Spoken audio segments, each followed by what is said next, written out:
What's going on, everybody? Happy Sunday to you. It is January 18th, about 11:30 a.m. my time, Central Standard Time here in Kansas City area, and coming in to go through our quick weekly watch list to see what we got coming up for this upcoming trading week in the world of currencies, Bitcoin, gold, silver, indices, and more.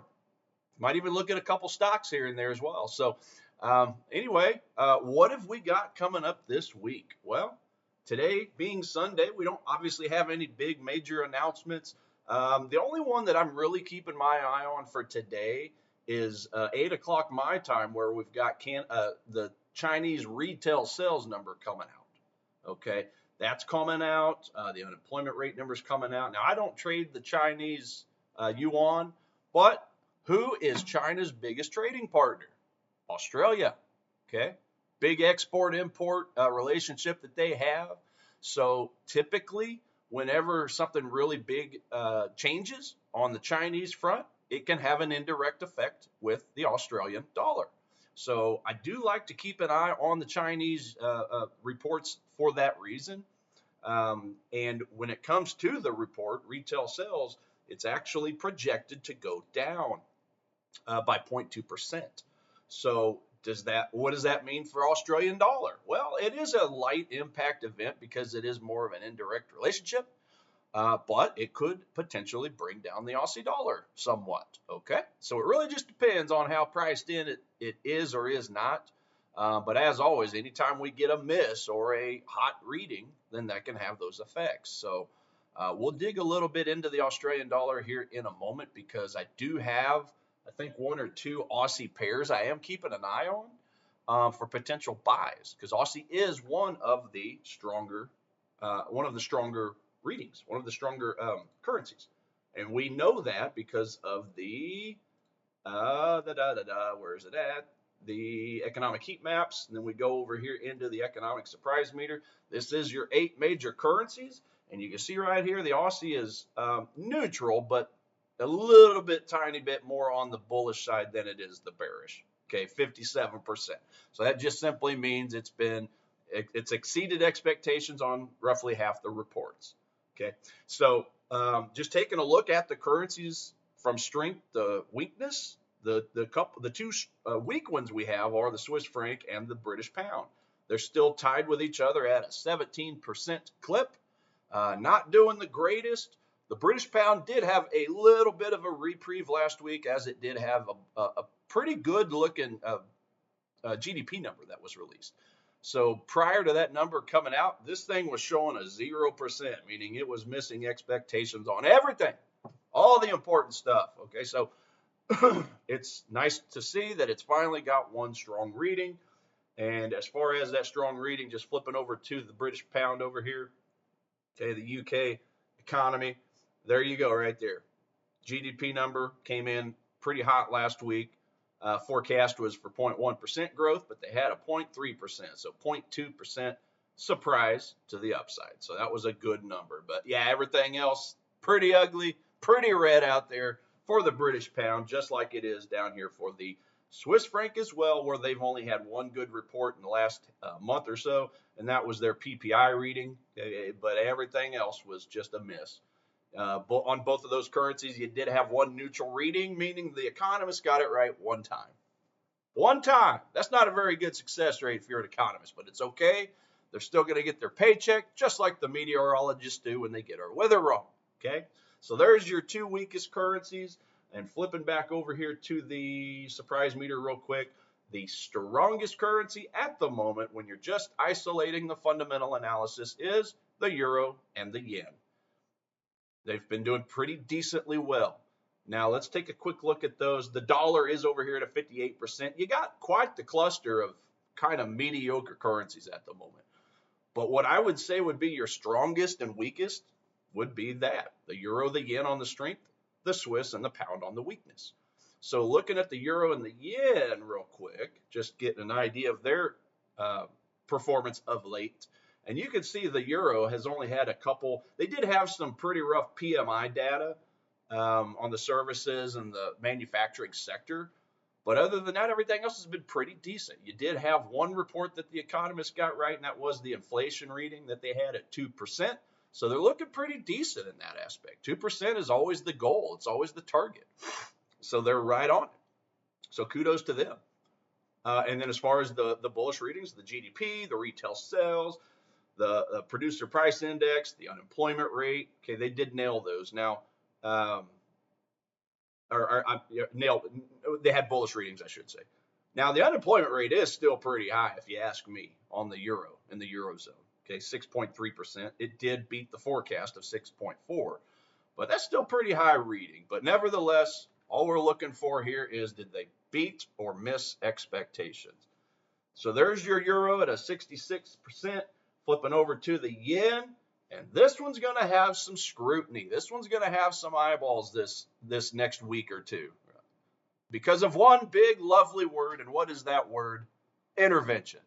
Okay, we're up in the high territories where the Bank of Japan traditionally likes to play games and manipulate their currency. It's pretty weak right now. It's really weak. But we'll get back to that more in just a second. Just looking at the economic readings on here, okay, there was only one release within the last 7 days, and that was the PPI, where they did nail that expectation on the dot, 2.4%. Inflation, they are at about 2.9%. That one was a little bit of a bearish reading mid-month in December. So still not quite to that 2% goal, 2% target that everybody likes to get to, but it went down. Okay, so went down means it helps their pocketbooks, it helps their purchases as a citizen, as a consumer. But on the other side, the Japanese yen, it was just a little bit bearish for that. So that's really that, along with the GDP. This number is not looking good at all for the Japanese GDP number, the growth. Okay.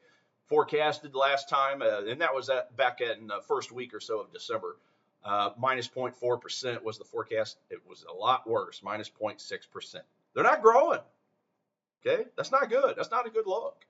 But that's the two bearish items they had. Other than that, they had 4 bullish items and 2 neutral. So you calculate it all out. It's tied with the euro again at 66.6%.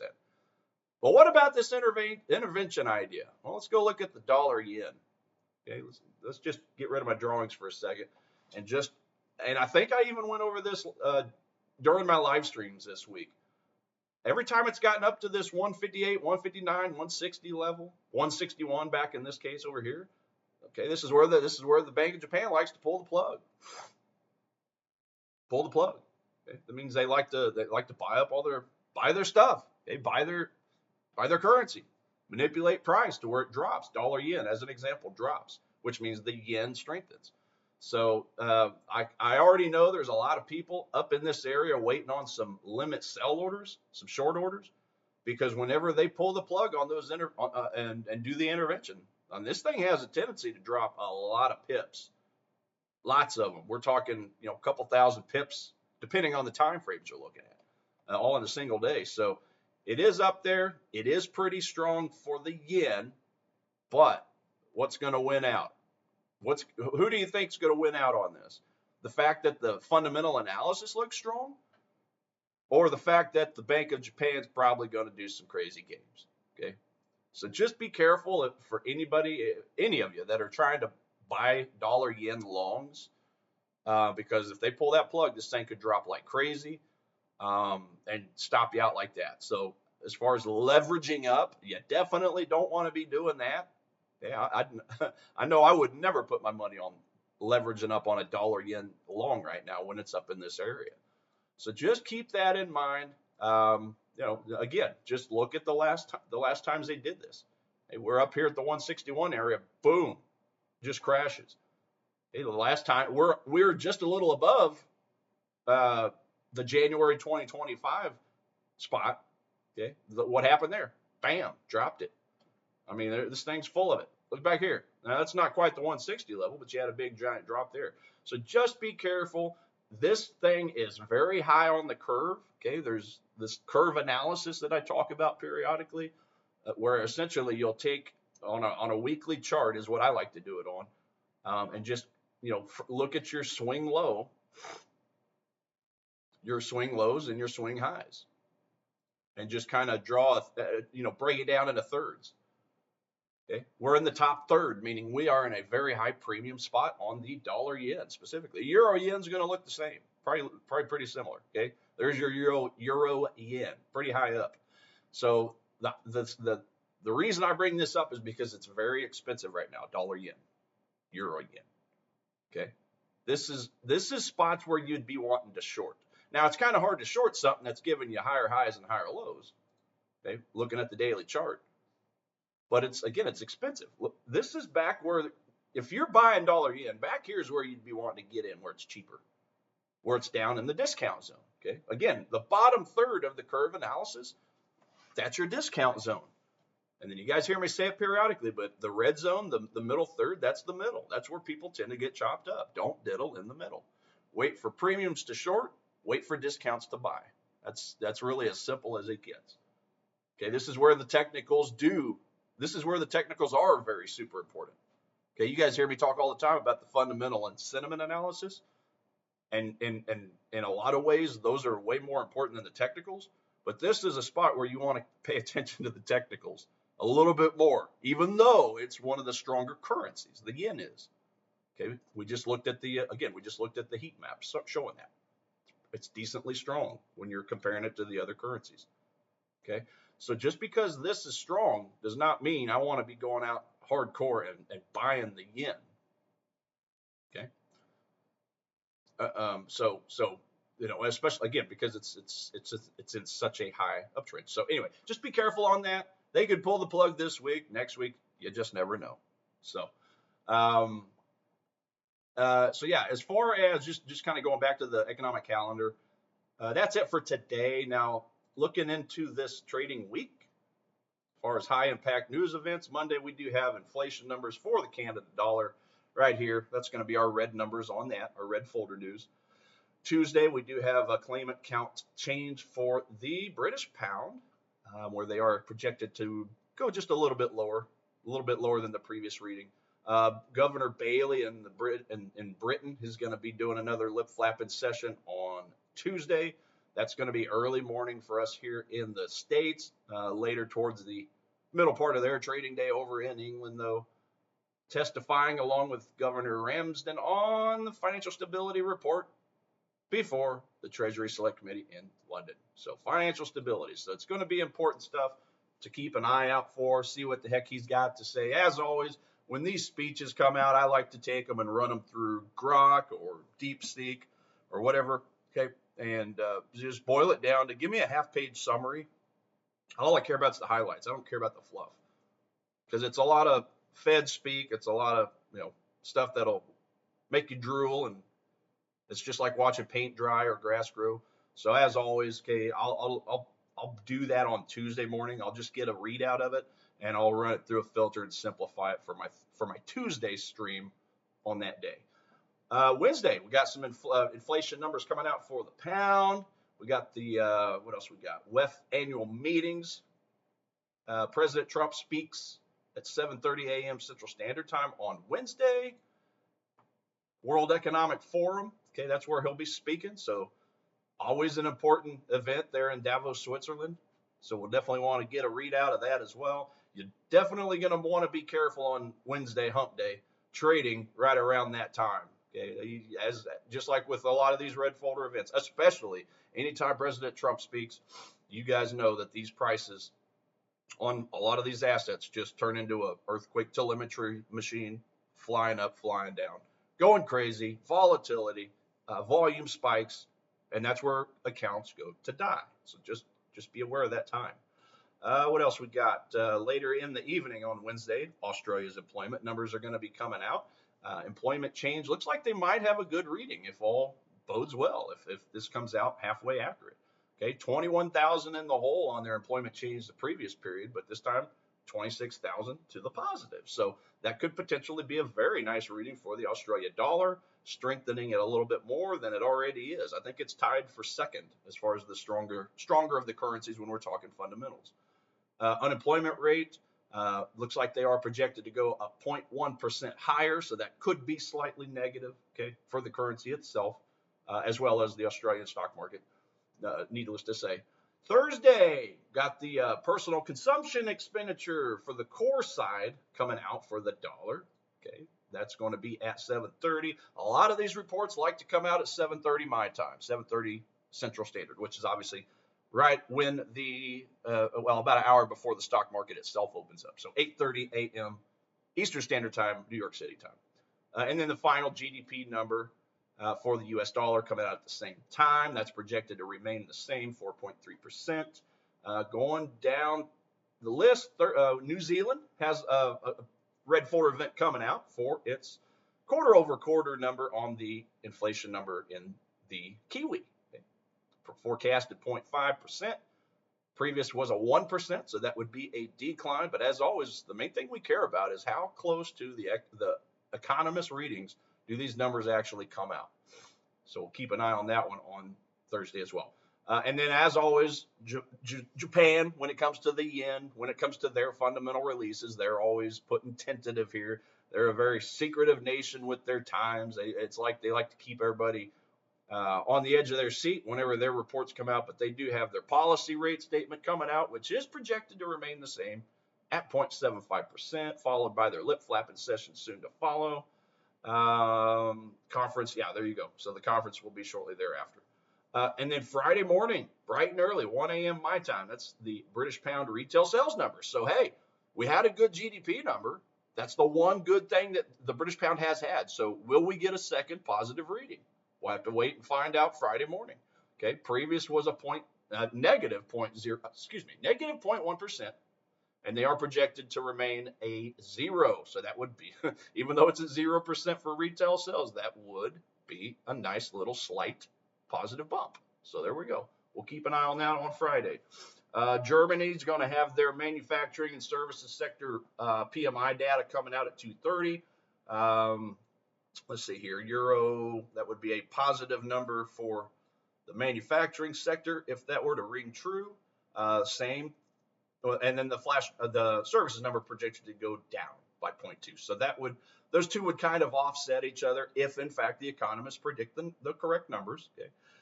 Their manufacturing sector in the Eurozone is in contraction territory because it is under 50. However, the services, which I think is probably going to be a little more important, is over in expansion territory. Okay, they're at 50, in the 52 range at the moment. So again, I would think that if those numbers are accurate, they'd probably offset each other. If you get us, as always, if you get a miss up or miss down, we could see some volatility. So there's your Eurozone for 2:30 a.m. my time. An hour later, the British pound does have their flash numbers coming out for the PMI data, the manufacturing and services sectors. Those are both in expansionary territory as well. Looks like the manufacturing would remain the same, but the services would be a slight increase. So again, that could be a potential good number there. The British pound could use all the help it could get with all these readings. Okay? Again, we just have one. The GDP is good and everything else is in the dumps. So this could potentially help the pound this week. Okay? If just by looking at some of these numbers, their retail sales up here, and then again, their PMI data. So is this thing going to try to come closer to neutral? We'll have to find out. And then finally on Friday, the flash numbers for the PMI for the dollar. They are both, thankfully, in expansionary territory. Manufacturing is 51.8. Now it's projected to go down by 0.7, so that could potentially be a bearish reading for the dollar. However, just like the British pound up here, okay, however, their services numbers projected to go higher by 0.3. So again, potentially could be a little bit of a wash if these numbers come out true. You got one bullish, you got one bearish. However, the good thing over here in the States is at least both these numbers are in expansionary territory. So that's a good thing for the US dollar. And then just going back over here real quick, there you go, 58%. So the dollar, can we get over 60%? Can we get into the very slightly bullish territory to where you definitely want to go out and seek out the dollar pairs to buy? We'll find out. We'll find out. So that's a little bit about the economic calendar. As far as top setups goes at the moment, let me turn my heater down. The Nikkei is at the top. You got the Nikkei, you got the China 50 up there as well. But look what's new on the list and hasn't been up here in a while. Bitcoin. Hey, Bitcoin's giving us a bullish reading now, +7. So I can tell you from this list, probably the two that are sticking out for me right now is Bitcoin and silver. And part of that reason is because of the put to call ratio, which we'll take a look at here in just a second. Okay, let me turn that off.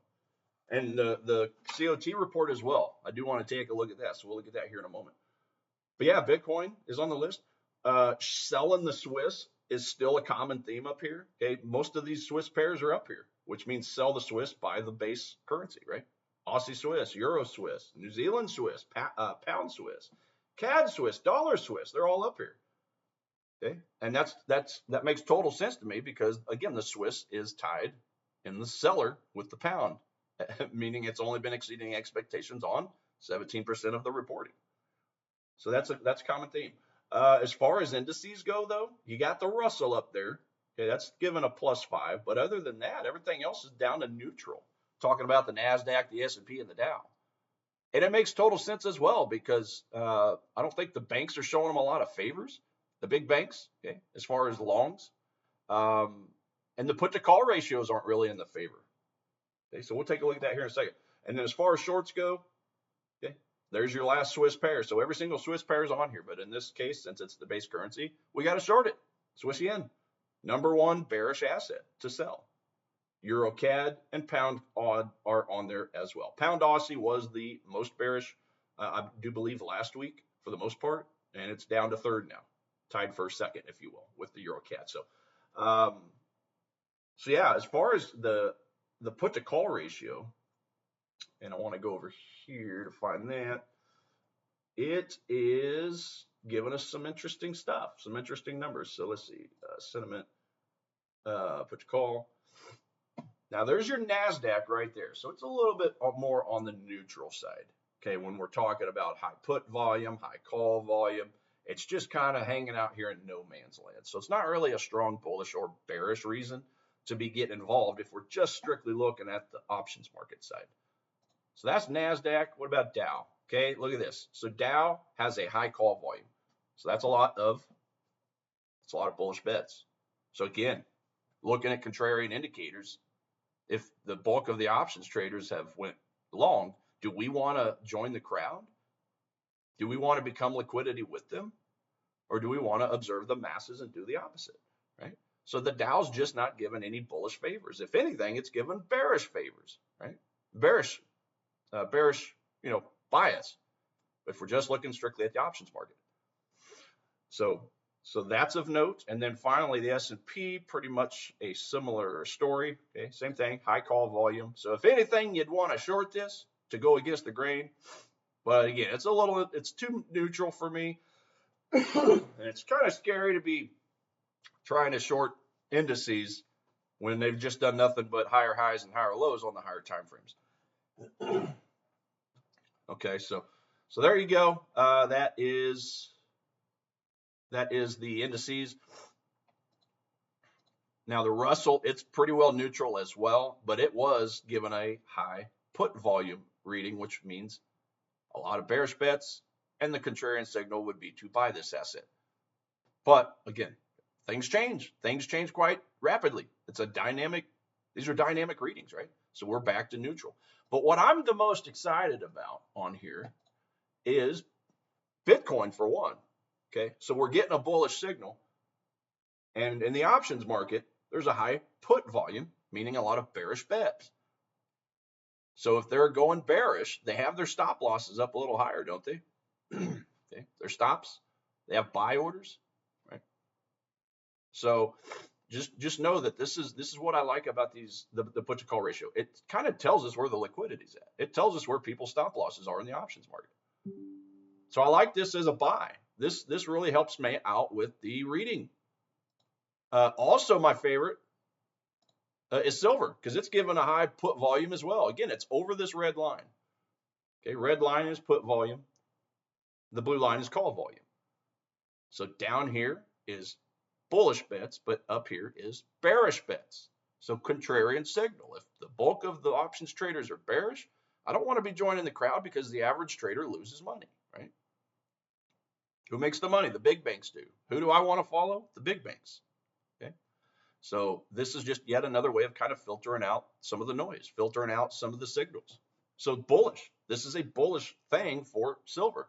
Gold isn't given that though. It is given the opposite. It's given a little bit more of a bearish reason to get involved with this trade.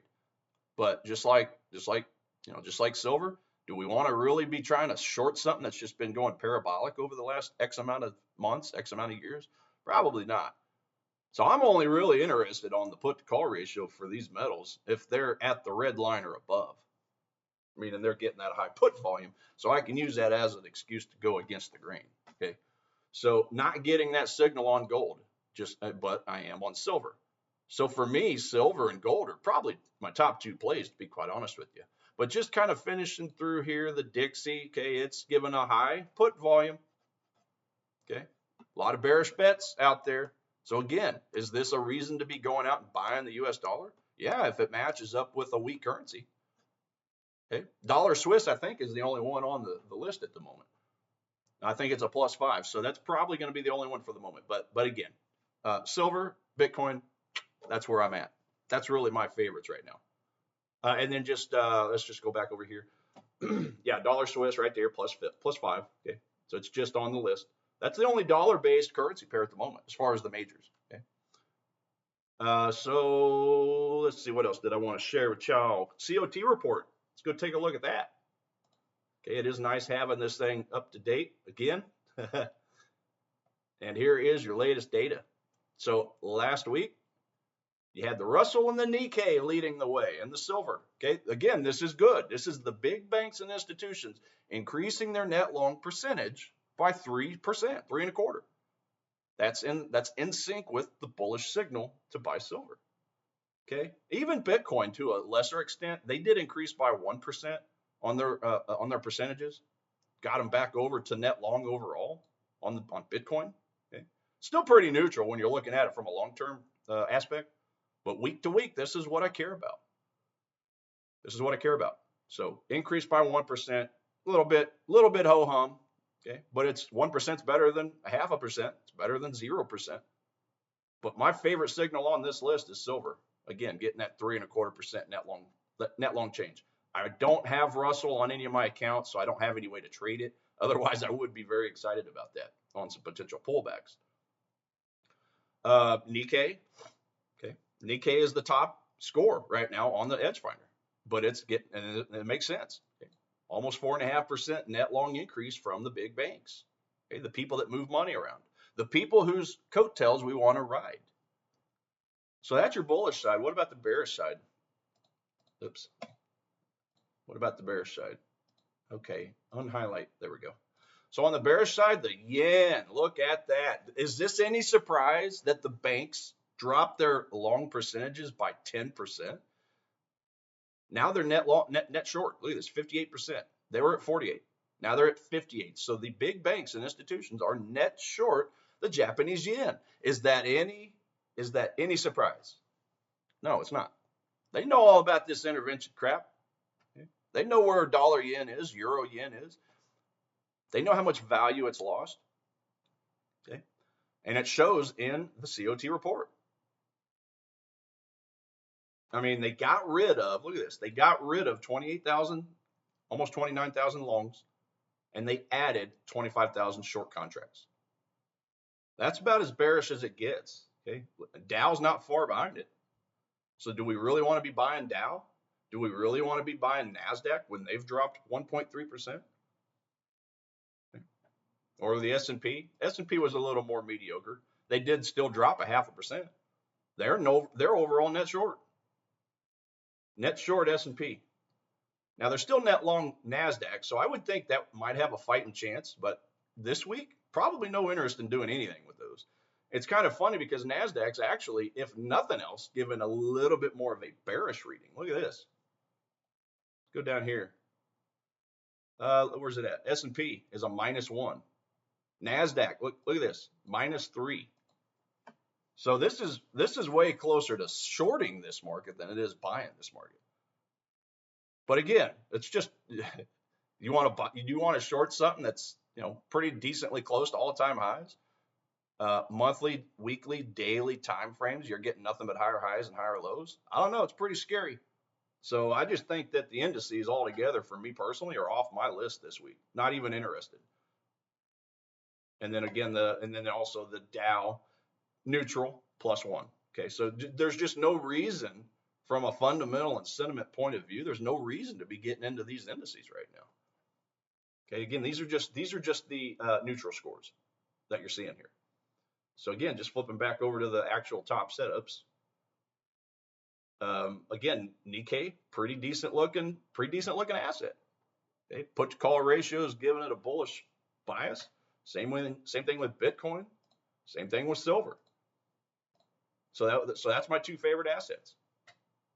Yeah, two favorite assets. Let's go take a look at them on a chart. Okay, let's take a look at those. Let's look at Bitcoin. Here we go, Bitcoin. Where are we at? What have we done with Bitcoin? Okay, well, obviously we had that big ugly sell-off in the month of October, November, and then since the end of Thanksgiving, we've basically just been going sideways.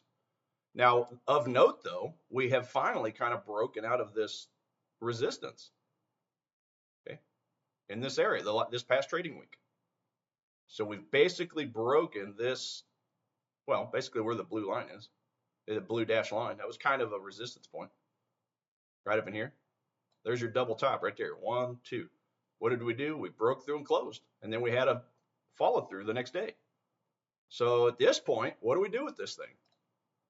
Well, need a retracement, because you guys know I like to buy things in discount and I like to sell things in premiums.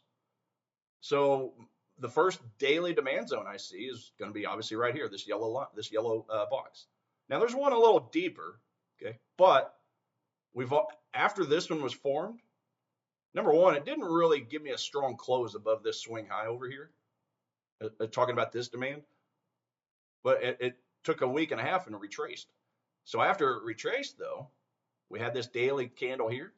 We had a big expanded range candle for a couple days with high volume spread analysis, meaning high trading activity, and we broke through these swing highs and closed. So to me, this daily candle, that looks like a pretty interesting area. Okay. Now for me, I just dropped from a daily to a 4-hour. Now I'm looking for a 4-hour demand zone, hopefully inside of that daily demand zone, the confluence. And there it is right here. Okay. Looking at this price action here, you had your leg out, which was an expanded range candle, and it just continued. And it continued, very importantly, on your volume spread analysis candles being red, being bigger than average trading activity relative to these candles previously. Okay. So that's a very, very nice looking setup, if you ask me. And obviously it broke the structure and kept going. So this is my favorite spot. You guys see where I've got my alert set at 92,660 with the expectation to buy at the proximal line of the 4-hour.